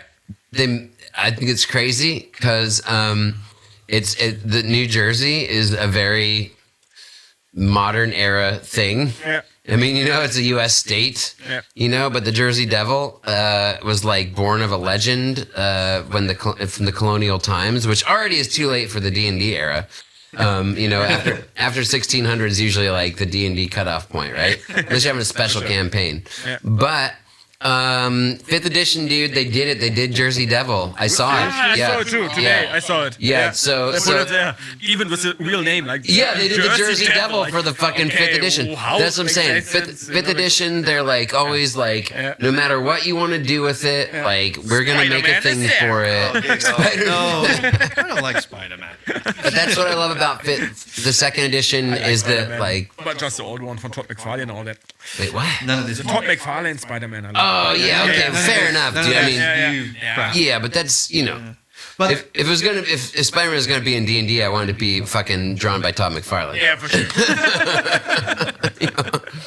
Okay, yeah. But what else to say? I don't know. Well, But the, So is even there- if you're not into Yeah? even if you're not into cryptids and you don't believe conspiracies and that kind of stuff, check out on YouTube. And I'm a great believer in some of the content on YouTube. There are a lot of the lizard people that hey, your we're living in adrenochrome. a simulation. It's all to do with the lizard people. To podcast. Lizard people.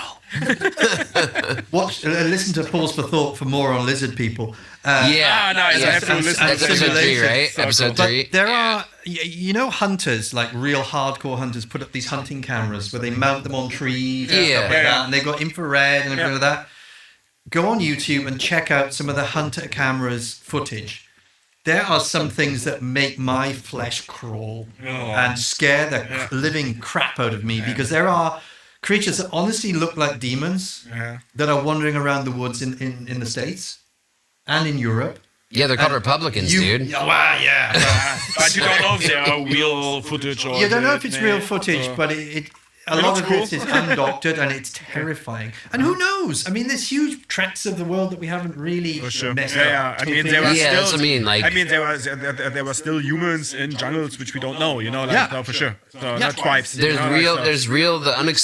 whole thing about cryptozoology is that it's like looking at this unexplained phenomena stuff, which is what you talk about a lot on Pause in for a Thought. scientific way. But it's like it's trying to make sure that you're like, look, let's make this legit, right? So You find as much evidence as you can. You treat the evidence correctly. You try and get first-hand accounts instead of second-hand accounts. You really treat it like it is a proper. it's real thing. science. It's a scientific method. Like you're looking at peer-reviewed shit.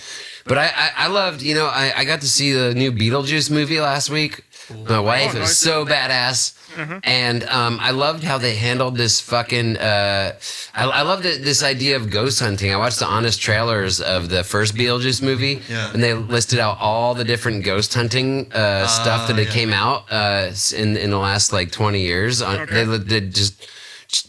Point by point did the wiki check and we're like there's ghost hunters, ghost hunters of Britain, all this stuff, but like there's this real interest, there's this real fucking big culture around looking for ghosts, which is again I think a subgenre of cryptozoology where people are just wanting to find out really, again, in a scientific way, It's the same like with what's fucking aliens, going on you know, with this like, shit, so, you know? yeah, people want to know. So. But the Beetlejuice, the Beetlejuice is so cool. Tim Burton's so cool. I love how he taps into that idea of us wanting to feel the unexplained. He uses art and uses like, much like any D&D mini painter, uses art as the medium of bringing to life like some wild shit that is related to, you know, when you break it down, when you strip away the art of it, then you're like, dude, that's like real questions that happens in our head like all the time. Like, are ghosts real? Like, Sure. you know. And it's also kind of I think like people in the Western civilization in these times, sometimes it's just like it feels nice to not know things, you know, like it has this fear a little bit and this creepy, you know, like ghosts and cryptozoology creatures. So it's really interesting to not know everything, you know, like I love it, you know, like there's some mystery left. Yeah, I love the mystery of it. So the mystery is so There good. are so many mysteries. We only know what we don't know. Or maybe we don't even know what we don't know. Well, Plato said that, and then Operation Ivy said it.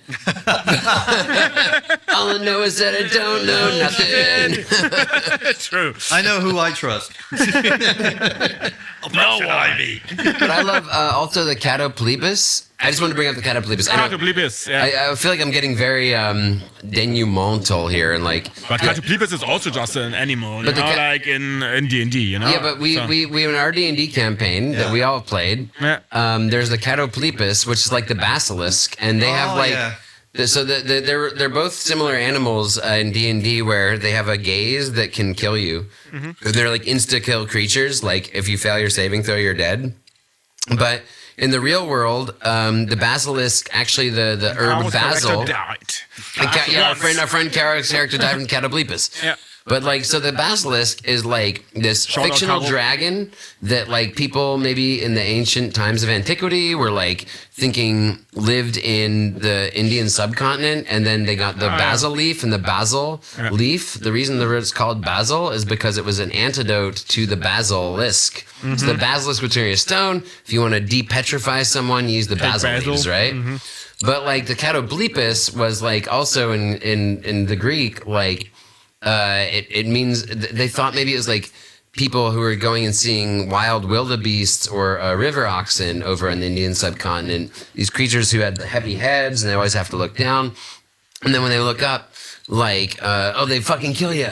But then Carol's character died from the Catoplepus, and that's what in our campaign we had the insta kill. Thankfully for me as a good DM, had a resurrection station, but like just saying. Who is a good DM? I'm not. I was a good DM. If you're DMing, guys, you gotta fucking always have an option for a resurrection if you're having a long-term campaign. If you're the kind of DM who has an insta-kill monster in your campaign, and the Catoplepus is an insta-kill monster, but then I didn't know this. It was so fun to learn. That's what I love about D&D is like a lot of these monsters and stuff. They take you down a rabbit hole. Like you want to learn more about it. So I didn't know this about the Catoplepus, but it is technically a cryptozoological character, a cryptozoological monster. Because it was from Pliny the Elder, who was this crazy fucking Greek dude who was one of the first cryptozoologists that we know of, right? That started recording it, that we still have the records of. He wrote on a lot of topics. Yeah, but he really like believed the Catoplepus, and that's where we get it. That's where it's from. It's from this ancient Greek dude, like who just was like charting a bunch of unknown shit, and that was like he's seen as one of the first dudes to be an official cryptozoologist because of that, right? Yeah. You know, so I think that's so crazy that like that's just something I learned because I play D&D and wanted to learn more about what I was doing. This character, this monster I used to brutally murder one of my players. I'm just wondering, you were saying about basil and the basilisk and stuff. Did the entire Mediterranean have a massive basilisk problem?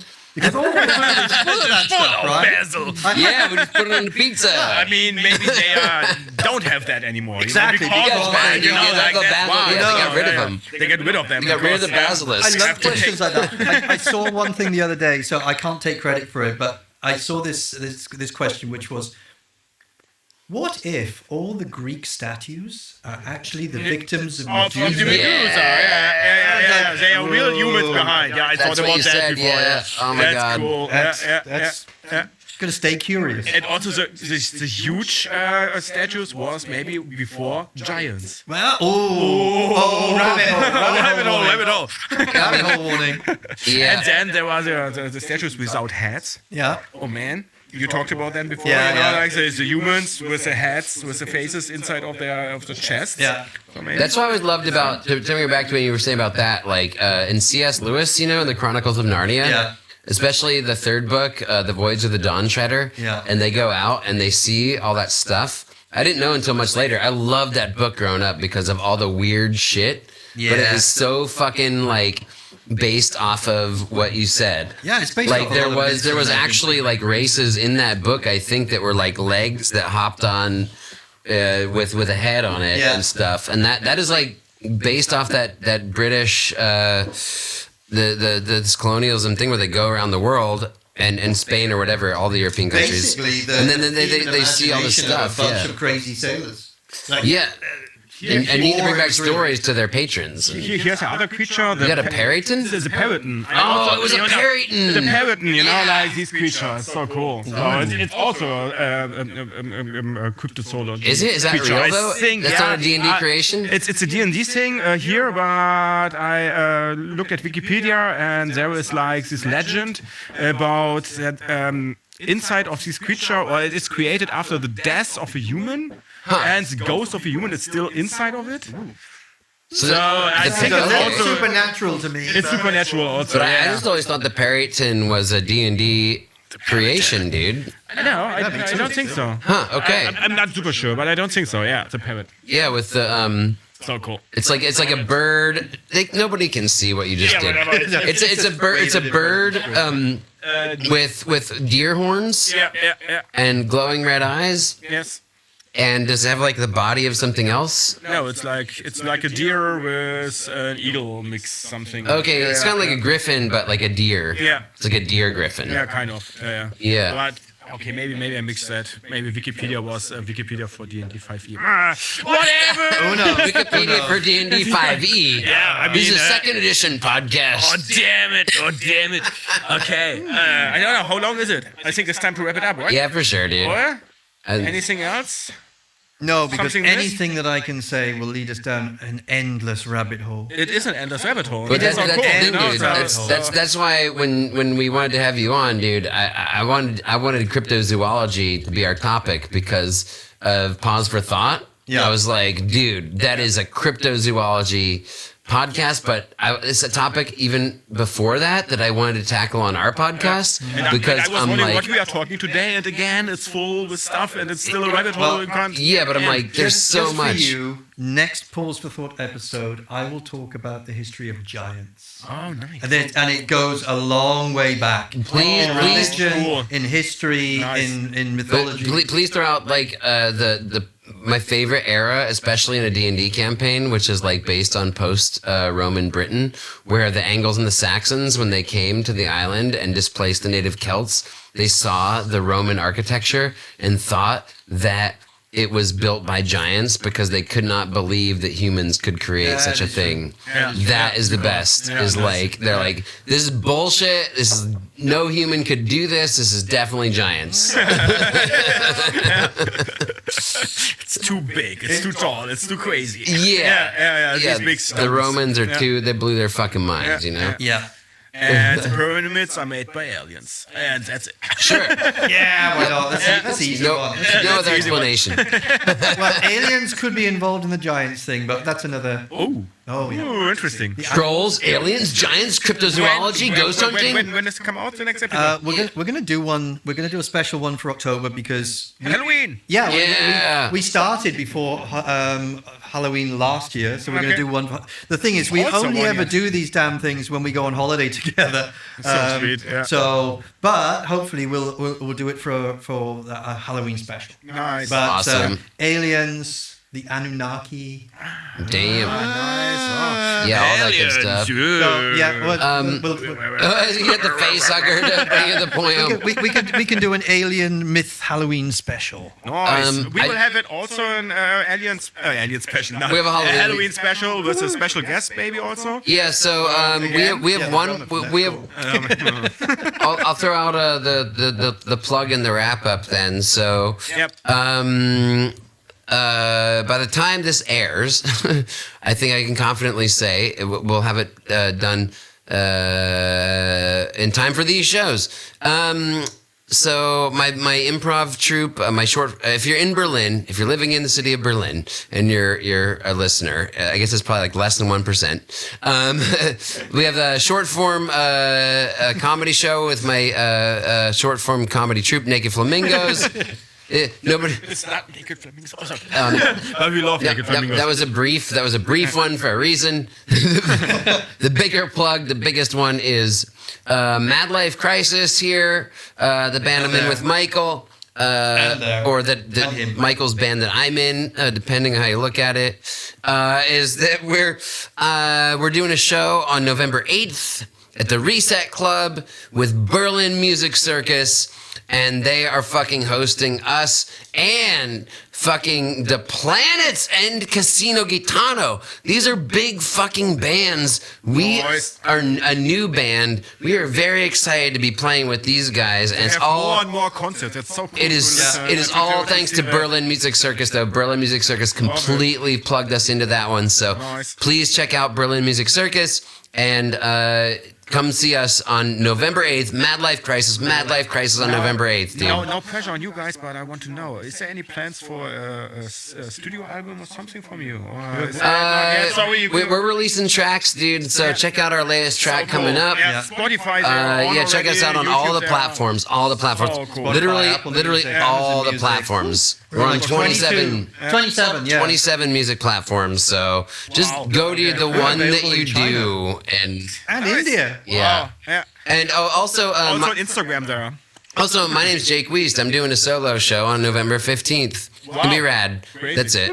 Nice. And then also to wrap it, we are doing our last podcast for a episode. while. Yeah, because I'm on a sabbatical for a while. Sabbatical. I love Sabbatical. the German. Holiday. Sabbatical. Vacation. Vacation. For people from the U.S., a sabbatical is something a professor takes. Are you a professor? Yeah, I'm a social worker. It's the same way. The professor of social work is Yeah, taking a but sabbatical. It stands in my contract as a sabbatical. So It's a sabbatical. it's a sabbatical. It's I'm gone 4 for months off of months. work. Yeah, 4 months holiday. So we will not record 4 months, but yeah, one more will come. Yeah, we got one more episode nice. after this, and then we're taking a break while Flo goes. And what are you gonna do? I travel through South Asia. You gonna find Komodo dragons? I hope so. Do you want me to send you a list of creatures to watch out for? You gonna look for Homo Good florensis? idea. Yeah. The I Spy book. Oh God, Laura, I saw that. Laura's my wife. I Spy book of cryptids. Nice. Yeah, cool. Make me Dude, list. yeah, That's so for cool. real. Oh, and also the mermaid legends down in that area of the world. Yeah. Fucking bonkers. So homie. I'm in the biggest mountains of the world, you know, on the Yeah, you're going to Nepal and the Himalayas? Nepal, yeah. So Yeah. Himalaya. Abominable snowman. Oh yeah, Dude, you can report on the Yeti. I hope you see something crazy, dude, that you I can, hope when so. we come back in 2025, in like the spring of 2025, Flo will have some wild tales. Maybe he'll have been consumed by a Yeti and shat out again. I don't know. Maybe. And we travel to Thailand Stay away and from the sea Indonesia. cows. The sea Yeah, cows. I don't want you getting arrested. For, Yeah, no fucking the sea cows, dude.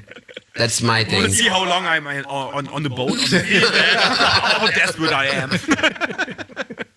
You go with Yeah. your wife, though. Yeah. I'm alone on the boat for a while. We'll see what happens. Everything's possible there. Does she watch this? Yeah, no. Yeah, mine either. Come on, wrap it up. All right, then let's do it. Yeah. May you roll a natural 20. Goodbye, guys. Thanks for watching.